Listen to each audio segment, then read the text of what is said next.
welcome to Nirmal Bang, ladies and gentlemen. I'm Hiral Dadia. We have with us Mr. Lalit Agarwal, CMD at BMart Retail, joining in. Welcome to the show, Lalit, and a pleasure to speak to you as always and get great insights from you. Lalit, my first question coming to you over here is with regards to retail as a sector, a lot of challenges that we saw in the first half when COVID actually struck us. Afterwards, from the second wave onwards, things started improving. Things started to settle down as well because people understood the way to do business. People started accepting change. How would you actually describe this entire scenario so far? Yeah, good afternoon, everyone. It's definitely a lot of learning time for everyone, and every day is different, and every wave has been different. And then the initial wave definitely was different. So this time, as you rightly said, there is a lot of awareness, and people were expecting, but the impact was impact on health, impact on wellness, impact psychological impact was much higher. The actual fear really perpetuated in this particular season wave, which was not there in the last time. Last time it was more government led. It was people led. It was more impact led. So there was larger fear. The impact was very sharp during the initial days, and people were actually. It was difficult for us to get the work done. Even the employees were suffering, the vendors were suffering, the entire customer segment was suffering. The regulatory effect was much more better. People were allowed to somewhere open the stores, keep the operation on for a lot of time. But yeah, in multiple states there were multiple problems. Had people had multiple views on the ways the state allowed to open, the state allowed to open the operations, the way they asked for weekend off or evening offs. So those were continuing. But yeah, from the people's perspective, this time at least the job losses was relatively little low, but there was a lot of family losses which happened, so which led to a lot of financial loss, and which also led to a lot of consumption loss is what I would call. So people have a are getting more into security because this time they had a lot of medical bills which came up. So people are getting into more a little more secured region. They want to develop a more savings now so that they could use it in certain times. And third wave is still hanging on their mind. So they are a little precautionary, but yes, some of them have also got frustrated and they want to live their life. They want to come out, they want to enjoy, they want to live with their money, they want to spend the money, they want to have all the good things in their life because they know the life is very short and no one knows how does it spend. Absolutely, very well made point. I think during the first wave, even though the government had induced lockdowns, etc., people were cynical to get out. From the second wave onwards, we've seen a change in trend where people now want to get out. Probably yes, they have been taking their own precautions as well, but they're saying, for how long will we live like this? And with that, this festive season, we've seen a lot of things picking up. In terms of, say, to go greet each other's house, to go to each other's houses, people have been a little more open. So how have the sales been overall for the retail space with the festive season that picked up in August 2021? August 2021, there was no festival. Definitely, the festivals are yet to start, but it's the kind of responses that we are seeing is quite positive. Looking at the way it reacted in May and June, and then the way it started coming back in July and August, and every month on month we are seeing people coming up, and there's a growth in the footfalls. So we have received a fairly good footfall even in August, and which should improve going forward as the colleges open. Because right now, still the colleges have not opened, the schools have not opened everywhere. So people's back to normalcy is not gone in, which is supposed to happen and which will happen.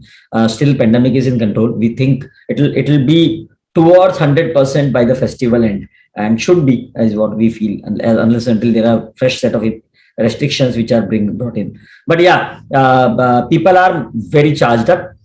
There has been an income disturbance. There has been a loss which has happened in the previous days. There are some job losses which has also happened because of their own personal factors.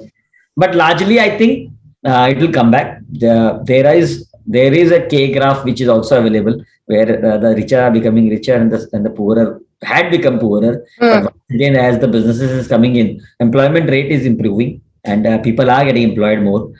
Businesses are swinging up. So I think economy will come back and the consumption should come back to normalcy and go above that is what we are feeling in the not in the festival but after the festival. Right. In fact, I was just reading one of the reports by RAI, and that's the Retail Association of India, who clearly indicated that QSRs have started to grow, food groceries have grown. However, if you see in terms of apparels, footwear, jewelry, that is something which is yet to catch up to the pre-pandemic levels of sales. Yes, again, the anticipation, as you're saying, is that there will be further improvement from here on. But how long do you think it will take for the industry to reach pre-pandemic levels in the segments of business where you operated? So, see, there are also other challenges. So, apart from the pandemic challenge, there is high rate of inflation, which is also a Correct. challenge. And then that inflation is also eating into people's basket and people's pocket. So even apparel has gone up. So there are also those challenges which are also crippling. And there is also something which is started by the government on GST. So wo sab bhi hai.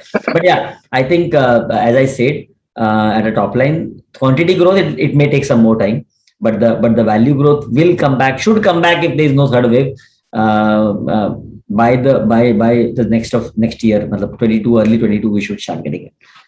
In fact, good that you mentioned GST, because I think in the last GST Council meet, they've gone ahead and increased GST for garments below 1,000 rupees, from 5% to 12%. How big an impact will this have on business? See, we all understand that every time the cost, appreciation of cost or the price rise always brings down the demand. So that's always an economist ratio which is there, which will play its role. But yeah, this is something which is happening across the board. So people have no other option. The need-based people will definitely buy. They may go down a little bit on their quality, keeping their pocket size same if they want to. But otherwise, it is going to be a cost up. But yeah, still, I think there is no clarity from the government side. We will need to really fight with the government so that they understand that it is going to hurt the common man's basket. So if they understand, it is good. But yeah, if they don't, it will definitely hurt them. Ultimately, their savings is going to reduce because these are need-based shopping. The shopping has to happen.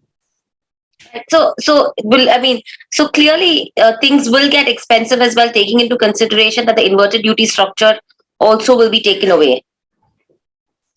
Things will get costlier. In man-made fiber, there is an inverted duty structure which was there, but man-made fiber is only a portion of the total apparel which is getting large part of the cotton is there is no inverted duty there. So I think not that it is going to reduce my commodity cost, because the fabric guys are not going to reduce the cost. It is always going to be more costlier to the consumer. Right. So overall, Lalit, anything that you could tell us as to how will it impact VMart? I mean, do you think it will have a massive impact in terms of business, in terms of financials?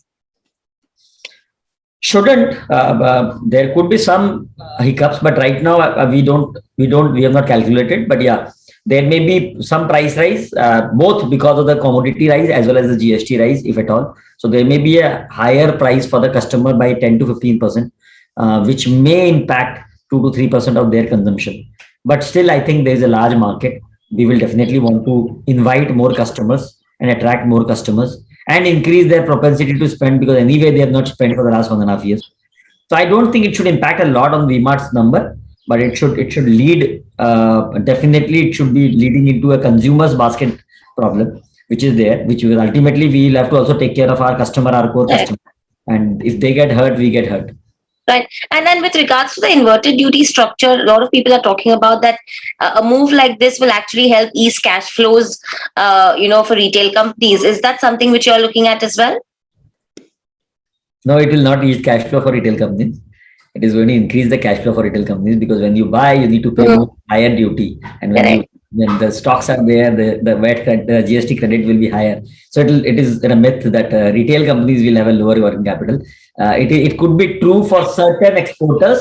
It could be true for certain yarn or fabric manufacturers. Correct. Got it.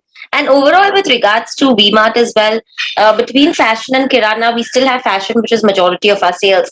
Are we expecting that mix to change in the near future? Now, VMart is a fashion-driven company, Correct. fashion company. So our focus is fashion, and our focus will be fashion. That's where we are good at, and that's what is appreciated by our customer.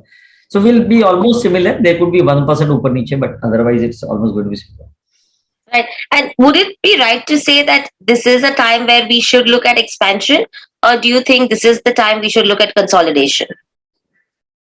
For us, the market is so large that always every time is an expansion time.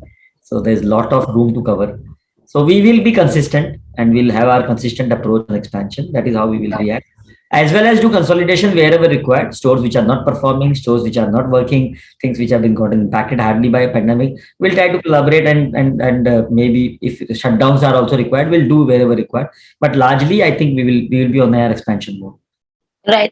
And overall, Lalit, in terms of VMart itself, if we do not include the acquisition of Unlimited, how are the sales right now? I can't give you the numbers, but Yeah, yeah, absolutely. I know because earnings will be sooner or later. So I agree. we were around 80% of the footfall in the last month. Hmm. So we should be for hovering around that compared to 2019. Right. And in overall, in terms of the way of doing business goes, a lot of changes that have come in for companies, a lot of cost cutting measures that were taken, and I think that was for the positive. I'm not even talking about how many employees got sacked, etc. But a lot of new ways of doing business that did come up, which has started to save money for brands. What is your way of doing business? How has that changed? See, there has been some learning, but largely VMart has been more a efficient player in terms of handling its cost. We never had an exorbitant Mhm. or exorbitant kind of manpower, whether number or cost. But yeah, there are some learnings which we have taken up, we have scaled up. But whenever you are in a growth phase, you need to keep investing back, and you need to keep doing it. So there is a lot of replacement which has happened through technology and digitalization. But yes, still because you are in a growing phase, you will not want to reduce those. Right. And very lastly, Lalit, digital has picked up, e-commerce has picked up. So is that something which VMart will focus on to start really spending on the e-commerce side of it, so that probably 50% of the sales come from e-commerce, 50% come from stores? Is that something which you think that's a possibility? Well, this is a pure brick and mortar retail, I know, but you and know how everyone's functioning. no retailer in the world in the most developed countries have been able to do that. So it is something very difficult and impossible, and we will not target those. Yes, but yes, we will definitely aspire for 10% of the business coming Okay. out of digital business in the next 3 to 5 years. Because that's how, because even our offline businesses are growing, we are keeping adding to Stores, more stores. absolutely. So our business here also will grow. But fundamentally, we do want to serve the customer who are digitally savvy, who Hmm. want convenience, who want to buy from anywhere, and we will keep doing that. But yeah, that will take some time. There are their own challenges, and there are those retailers and those online retailers who are on a war footing on spending money, creating those losses. So we just don't want to get into those fighting more to bleed into the money from there. But yeah, we will definitely work towards betterment of our digital side. Right. All right, Lalit. Thank you so much for speaking to us. Always a pleasure to get you on the show. Good luck once again, and hoping that all of us get back on track so that we can visit everywhere, shop outside, and probably enjoy life as we were in pre-pandemic levels. Thank you so Thank much, and you. stay safe. Thank you. Bye. Have a good time. Subscribe to our YouTube channel for in depth interviews of India Inc. and press the bell icon so that you do not miss our updates.